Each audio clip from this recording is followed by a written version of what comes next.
2021 Trek Domani SL6 in this beautiful all black color. This is an endurance bike. It has a very relaxed geometry. We're going to see if we can change a few things and make it feel more like a race bike. So the first thing we're going to do is lower this stem as far as we can go, but we have to do it in a very strategic manner, and I'll show you what I mean by that. All right, nice up close and personal.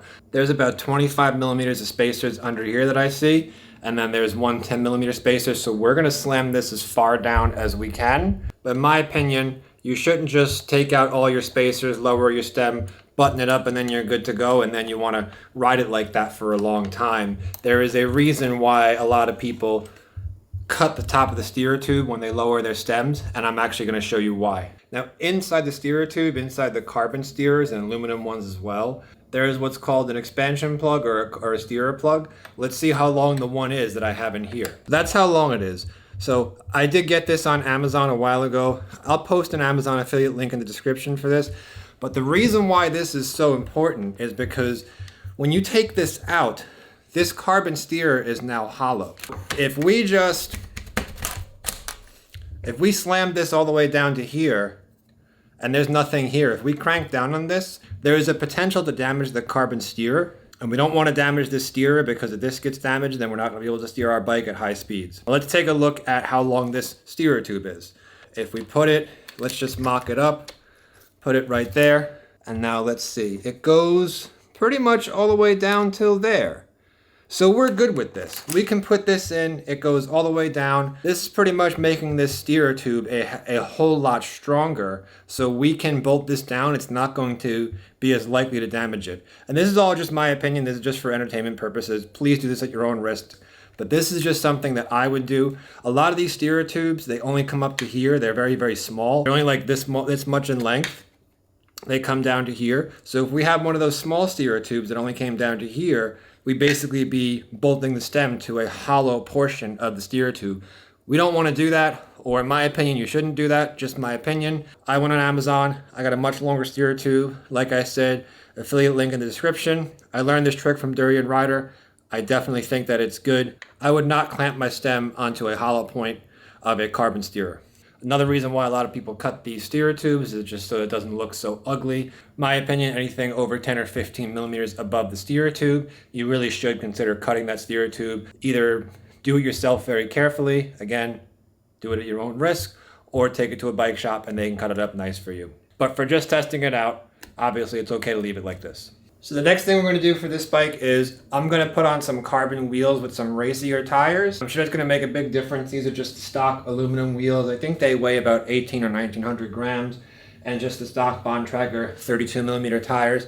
Decent tires, decent training tires, but the bike's pretty slow and sluggish with these wheels as compared to what it could be with these wheels. These are my MV 3.4 SES wheels. This is the front one. I've got a Continental Grand Prix 5000 tire on there. This is the tubed version. I don't have tubeless in this tire right now. I've just got a Tubolito inner tube. And then for our rear tire, we've got a Continental Grand Prix 4-season tire with a Tubolito inner tube. I only have one 5000 tire left. These tires, they're pretty close. They aren't quite as fast, but they're the closest thing that I've got. Now I should mention I'm going to be comparing the way this bike feels with my Giant TCR, which currently has carbon wheels with 30 millimeter Schwalbe Pro 1 tires on, set up tubeless. So the 28 millimeter 5000 race tire in the front and the 28 millimeter GP 4-season in the back should be pretty close. Isn't exactly a like-for-like comparison. However, it's the closest thing I've got and it should be close enough. Also, before we put the wheels on, let's go ahead and take the weight of this bike. This is a very hefty bike. We are at 24.1 pounds or 10.93 kilograms. So pretty heavy bike. I should mention I do have a heavy saddle on here. I do have some heavy pedals, the Shimano mountain bike pedals. I'm not using road pedals. And I've got some supplies in here. I've got some tools and a couple of Tubolito inner tubes in this little compartment down there. So this bike's definitely heavy. Let's see what putting a pair of carbon wheels on will do for it. All right, we do have the MV 3.4s on right now. Grand Prix 4-season in the back, 28 millimeters. GP 5000 in the front. I'm not sure if I'm going to leave this fender on. I might take it off. It's not hurting anything, but We'll see. I don't like these flaps. Coverage is great. These are SKS fenders. Really enjoy SKS products, SKS fenders. They're really good. But yeah, wheels are on. I'll probably need to center the disc brakes. Maybe I'll need to play with the gears, but there we go. All right, weighing the bike with carbon wheels.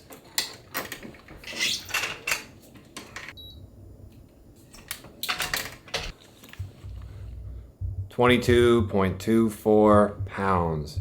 So we lost about 2 pounds, almost 1 kilogram off the weight of this bike just by changing the wheels and tires.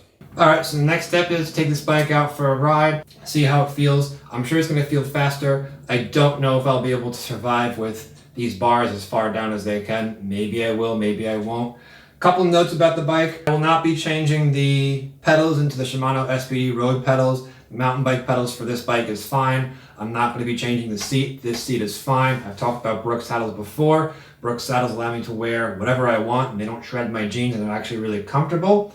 I'm going to leave the rear fender on. I may take the front fender off. I'm not sure. All my tools are going to stay in here. Not really going to go crazy trying to make this bike as light as possible. This is good enough for me. We'll see how it feels. Also, I really like these tires. The Continental Grand Prix 5000 tires, the tubed version, is about half the price of the new tubeless version. GP 5000 STR is the new tubeless version. I really enjoy these tires. I'm still testing them on one of my other bikes just to see if there's puncture resistance or not. If I get a whole bunch of punctures, I'm not going to bother with them. But they're really fast, really fun to ride.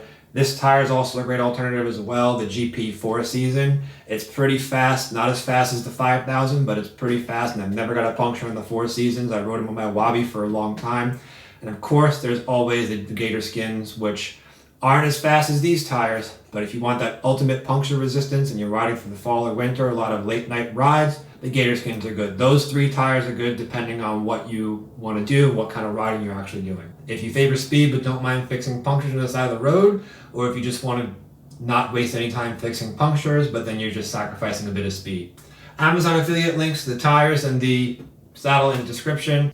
Click the link, I will earn a commission. Appreciate you doing that. That's going to wrap it up for this one. Test rides on this bike, more cycling vlogs on this particular bike and this configuration to come soon. As always, thanks for watching. Appreciate every single one of you that has subscribed and watched and commented. Really is awesome to see. Thank you so much. And as always, see you next time. Get out there, ride safe. See you tomorrow. Bye.